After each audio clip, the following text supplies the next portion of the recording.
28 اگست سے 3 ستمبر 2023 anti narcotic force Pakistan نے 37 کارروائیوں کے دوران 1975 کلو گرام منشیات قبضے میں لے لی۔ کارروائی میں ایک خاتون اور ایک غیر ملکی باشندے سمیت 28 ملزمان کو گرفتار کیا، جبکہ منشیات کی اسمگلنگ میں استعمال ہونے والی 12 گاڑیاں بھی قبضے میں لے لیں۔ بلوچستان نے 4 کارروائیوں میں 1733 کلو گرام منشیات برآمد کر کے 2 ملزمان کو گرفتار کر کے 2 گاڑیاں بھی قبضے میں لے لیں۔ پنجاب نے 10 کارروائیوں کے دوران 138 کلو گرام منشیات برآمد کر کے ایک خاتون اور ایک غیر ملکی باشندے سمیت 13 ملزمان کو گرفتار کر کے 7 گاڑیاں بھی قبضے میں لے لیں۔ خیبر پختونخوا نے 15 کارروائیوں کے دوران 90 کلو گرام منشیات برآمد کر کے 6 ملزمان کو گرفتار کیا اور 2 گاڑیاں بھی قبضے میں لے لیں۔ اس میں ایکسٹیسی کی 964 عدد گولیاں بھی شامل ہیں۔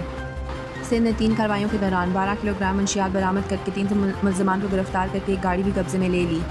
راولپنڈی نے 5 کارروائیوں کے دوران 3 کلو گرام منشیات برآمد کر کے 4 ملزمان کو گرفتار کر کے ایک گاڑی بھی قبضے میں لے لی۔ برآمد شدہ منشیات میں 100 عدد ایکسٹیسی گولیاں بھی شامل ہیں۔